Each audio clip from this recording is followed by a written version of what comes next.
Ini berulang lagi. Satu lagi pusingan ceramah kepada Israel tentang kawalan diri. Satu lagi suara antarabangsa yang menuntut pengurangan ketegangan. Satu lagi cubaan untuk berpura-pura bahawa jika Israel hanya menyerap satu lagi serangan, mengabaikan satu lagi peluru berpandu, bertolak ansur dengan satu lagi pelanggaran, entah bagaimana keamanan akan muncul secara ajaib. Tetapi itu bukan cara Timur Tengah berfungsi. Israel tidak bangun semalam untuk mencari pergaduhan. Serangan terbaru berlaku selepas Hizbullah sekali lagi melancarkan serangan terhadap Israel, melanggar persefahaman yang sepatutnya menghalang kembalinya peperangan. Israel membalas dengan menyerang sasaran Hizbullah di pinggir selatan Beirut, kawasan yang telah lama menjadi salah satu kubu kuat utama organisasi itu. Dan disinilah perbualan antarabangsa menjadi sengaja tidak jujur.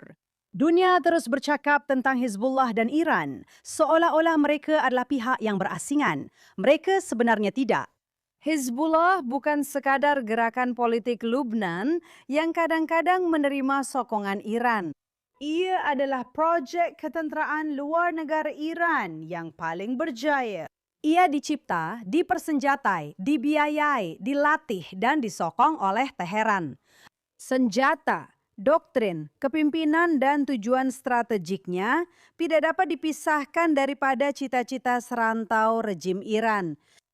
Itulah sebabnya setiap kali Israel berdepan dengan Hizbullah, Iran bertindak balas seolah-olah ia sendiri sedang diserang. Karena dari perspektif Tehran, Hizbullah bukan sekadar sekutu.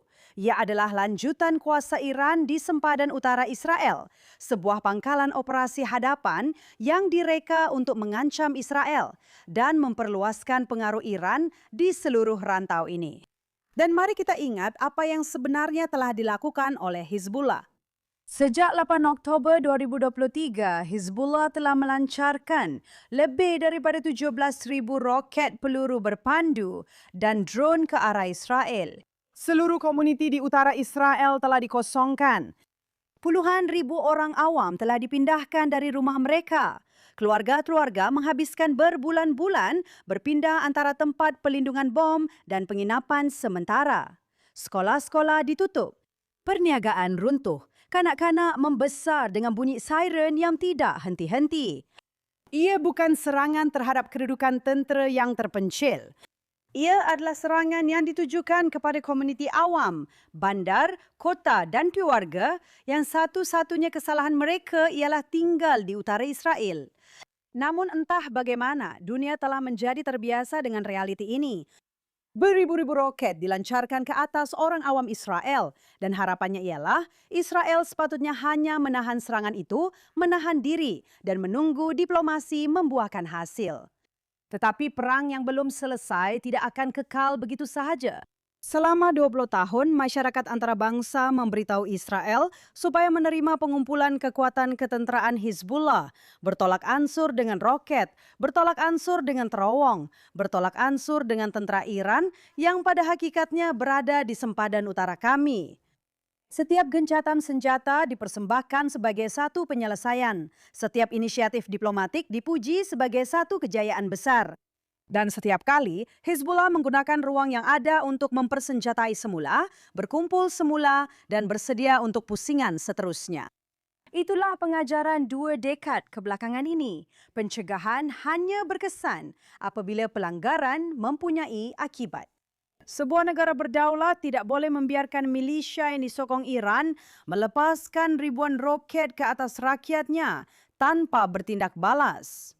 Tiada demokrasi di dunia ini yang akan menerima kenyataan itu. Tiada kerajaan di mana-mana pun akan memberitahu ratusan ribu rakyatnya untuk terus hidup dalam ancaman serangan tanpa tempoh yang pasti sambil tidak melakukan apa-apa terhadap punca ancaman itu.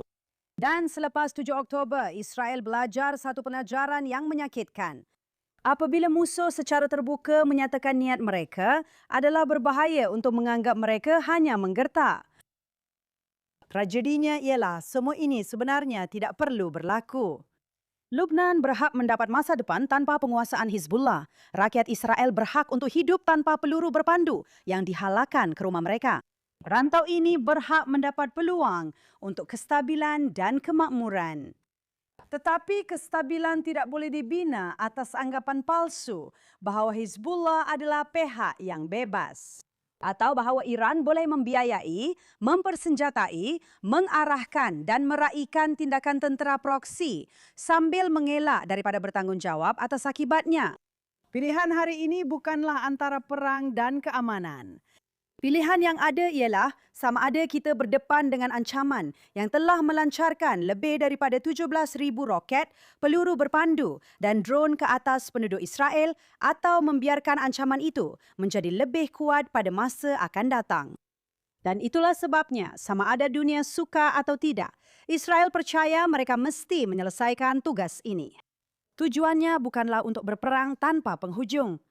Tujuannya adalah untuk memastikan bahawa orang awam di utara Israel akhirnya boleh pulang ke rumah, membina semula komuniti mereka dan hidup tanpa bayangan tentera proksi Iran. Duduk di sempadan mereka, menunggu peluang seterusnya untuk menyerang. Satu-satunya perang yang tidak berkesudahan nampaknya adalah terhadap orang Yahudi. Dan kami sudah tidak tahan lagi. Baiklah.